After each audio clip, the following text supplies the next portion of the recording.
Assalamualaikum warahmatullahi wabarakatuh. Perkenalkan, nama saya Anjani.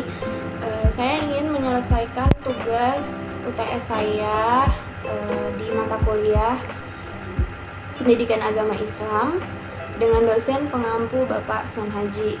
Hari ini yang akan kita bahas adalah Marifatul Insan.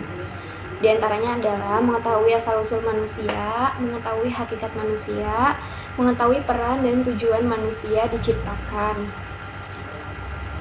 Kemudian pertama asal-usul manusia, surat Al-Baqarah ayat 30. Ingatlah kepada Tuhanmu yang berfirman kepada malaikat, sesungguhnya aku hendak menjadikan seseorang khalifah di muka bumi. Mereka berkata, mengapa engkau hendak menjadikan seorang khalifah di bumi itu? Orang yang akan membuat kerusakan kepadanya dan menumpah darah, padahal kami senantiasa bertasbih dengan memuji engkau dan mensucikan engkau. Tuhan berfirman, sesungguhnya aku mengetahui apa yang tidak kamu ketahui. Kemudian ada hakikat manusia. Saya akan menyebutkan 3 hakikat manusia. Yang pertama ada mukarram, yaitu makhluk yang dimuliakan. Kedua ada mukhalaf, yaitu makhluk yang dibebankan tugas. Kemudian yang ketiga ada mujzi, makhluk yang mendapatkan balasan atas amalannya. Kemudian selanjutnya itu peran manusia.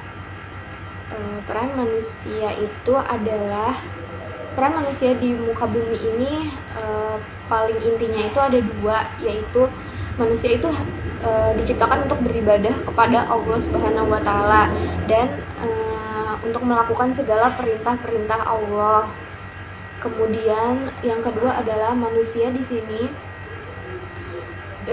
diciptakan untuk menjadi khalifah seperti di surat Al-Baqarah ayat 30 tadi.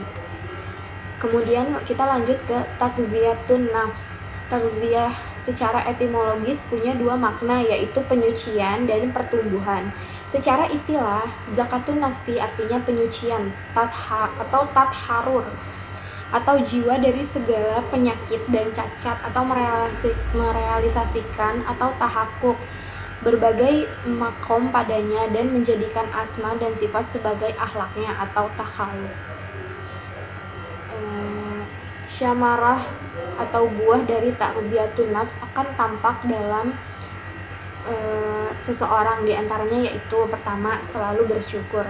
Mensyukuri nikmat Allah yang diberikan kepada seseorang adalah perbuatan yang mulia, tetapi banyak diantara orang sulit melaksanakannya karena melupakan nilai nikmat yang sangat besar yang telah diberikan Allah.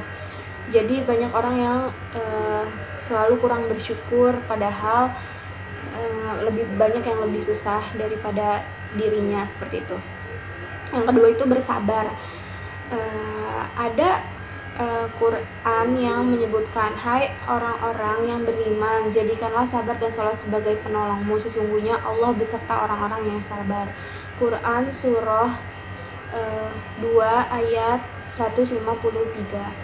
Ketiga itu pemaaf. Konsekuensinya tertanamnya takziyatun nafs juga dapat melahirkan orang-orang yang mampu menahan amarah dan membentuk perilaku pemaaf, karena dalam udara yang penuh emosional itu sulit orang yang mampu mewujudkan jiwa yang suka memaafkan terhadap kesalahan pihak lain. Sesungguhnya menurut pandangan Islam, nilai pemaaf merupakan hasil penataan dari keimanan seseorang. Oleh karenanya Allah Subhanahu wa taala mengabadikannya dalam Al-Qur'an, yaitu dan orang-orang yang menahan amarahnya dan memaafkan kesalahan orang, Allah menyukai orang-orang yang berbuat kebajikan.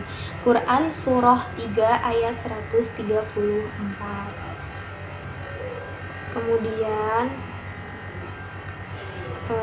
Kemudian orang yang arahim. Bentuk arahim, kasih sayang Allah SWT diciptakan agar dijadikannya landasan hidup setiap orang, sehingga terwujudnya masyarakat yang penuh damai. Kemudian yang kelima ada al-amin. Salah satu akhlak yang menonjol dalam perilaku Rasulullah SAW adalah al-amin atau terpercaya. yang harus menjadi petunjuk oleh setiap umat Islam, karena faktor kepercayaan akan mampu menciptakan kondisi yang mendekatkan perilaku kebajikan dalam operasionalitas kehidupannya. Yang keenam ada al-falah, puncak takziyatun nafsi yang sebelumnya telah melakukan aktivitas syukur hingga al-amin sebagai syamaroh atau buahnya adalah al-falah atau kemenangan. Al-falah yang diraihnya merupakan hadir tanpa melalui proses tadiyah untuk meraihnya ketatanan atau sikah kepada Allah SWT dan Rasulullah SAW menyertainya, dan barang siapa yang taat kepada Allah atau dan Rasulnya dan takut kepada Allah dan bertakwa kepadanya, maka mereka adalah orang-orang yang mendapatkan kemenangan.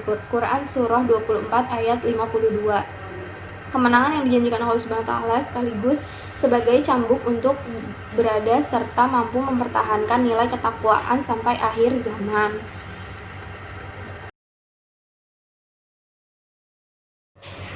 Marifatul insan memiliki 3 definisi, yaitu 1. Hidroku jajibun, artinya mengenal dan memahami manusia sampai ke dalamnya, tidak hanya mengetahui kulitnya saja tetapi isi dalam kulitnya.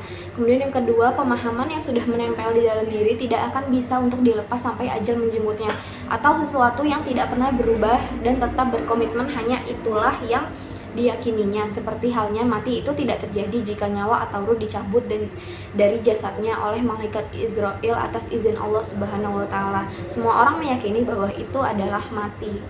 Ketiga adalah keyakinan yang kita dapat dan kita pahami akan menjadi realita dalam kehidupan.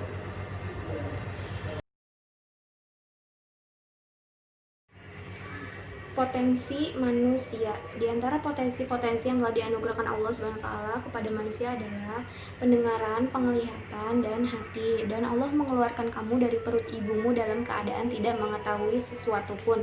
Dan Dia memberi kamu pendengaran, penglihatan, dan hati agar kamu bersyukur. Quran Surah An-Nahl ayat 78. Yang pertama, akal. Di antara semua makhluk yang ada di dunia, manusia adalah makhluk yang paling sempurna baik dari segi fisik maupun pemikiran. Makhluk yang mendekati kesempurnaan manusia adalah hewan, namun ia hanya sanggup mendekati, tidak mungkin menyamai kesempurnaan manusia, karena manusia diberi akal oleh Allah. Kemudian ada jasad. Jasad atau anggota tubuh merupakan bagian dari potensi yang dimiliki oleh manusia untuk membuktikan keimanan dan keislamannya dengan perbuatan. Dan part terakhir, saya akan memberikan kisah teladan seputar Marifatul Insan.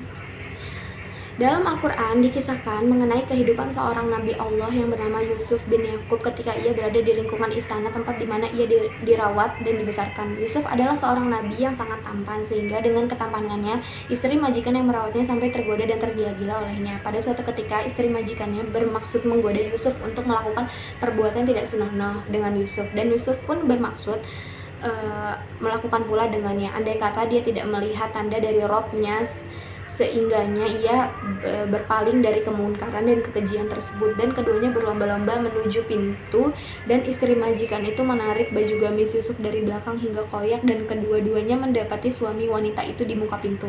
Wanita itu berkata, apakah pembalasan terhadap orang yang bermaksud serong dengan istrimu selain dipenjarakan atau dihukum dengan azab yang pedih? Yusuf berkata, dia menggodaku untuk menundukkan diriku kepadanya. Pada saat itu seorang saksi dari keluarga wanita itu memberikan kesaksiannya, jika baju gamisnya koyak di muka, maka istri majikannya itu benar dan Yusuf termasuk orang-orang yang dusta, dan jika baju gamisnya koyak di belakang, maka istri majikannya itulah yang dusta dan Yusuf termasuk orang-orang yang benar. Maka tak kala majikan Yusuf itu melihat baju gamis Yusuf koyak di belakang, berkatalah dia, sesungguhnya kejadian itu adalah di antara tipu daya kamu, sesungguhnya tipu daya kamu adalah besar. Selanjutnya majikan Yusuf berkata, hai Yusuf, berpalinglah dari ini, dan kamu, hai istriku, mohon ampunlah atas dosamu itu kepada Allah, karena kamu sesungguhnya termasuk orang-orang yang berbuat salah. Kejadian tersebut diam-diam telah tersiar keluar istana, sehingga wanita-wanita di kota berkata, istri Al-Aziz menggoda bujangnya untuk mendudukkan dirinya kepadanya. Sesungguhnya cintanya kepada bujangnya itu adalah sangat mendalam. Sesungguhnya kami memandangnya dalam kesesatan yang nyata. Maka tak kala istri majikan Yusuf mendengar cercaan mereka, diundangnyalah wanita-wanita itu dan disediakannya bagi mereka tempat duduk, dan diberikannya kepada masing-masing mereka sebuah pisau untuk memotong jamuan. Kemudian dia berkata kepada Yusuf, keluarlah, nampakkan perkenalkanlah dirimu kepada mereka.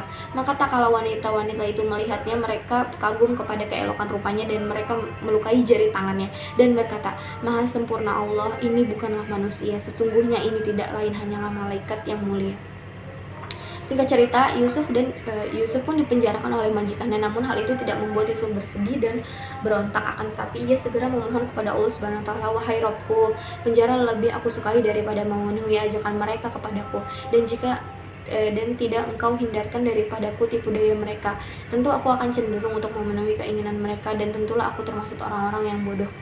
Dari kisah tersebut dapat diambil hikmahnya bahwa secara fitrah memang manusia memiliki kecenderungan untuk melakukan hal-hal yang menurut perasaan dan hawa nafsunya baik lagi menyenangkan. Seandainya tanpa ada bimbingan wahyu dan kecerdasan akalnya, maka sudah barang tentu hawa nafsu tersebut sudah terlampiaskan, meskipun sudah diketahui dampak atau akibat yang ditimbulkannya. Manusia dituntut agar senantiasa menggunakan akalnya dengan baik, senantiasa memikirkan akibat baik dan buruk dari sesuatu amal yang hendak dilakukannya agar supaya tidak menyesal di kemudian hari. Dan di samping itu, ia tidak lupa untuk selalu memohon pertolongan dan hidayah Allah. Yusuf adalah sosok manusia yang cerdas dalam berpikir, tidak terburu-buru dalam menentukan sikapnya, karena ia menyadari bahwa hal yang demikian itu akan menjadikannya menyesal seumur hidup. Dengan kesabaran dan kecerdasan yang dimilikinya, ia mampu bangkit menjadi orang yang terpandang di tengah-tengah masyarakat banyak dan kisahnya senantiasa dikenang sepanjang masa. Wallahu a'lam bishawab. Sekian materi yang saya sampaikan tentang Ma'rifatul Insan. Semoga bermanfaat. Assalamualaikum warahmatullahi wabarakatuh.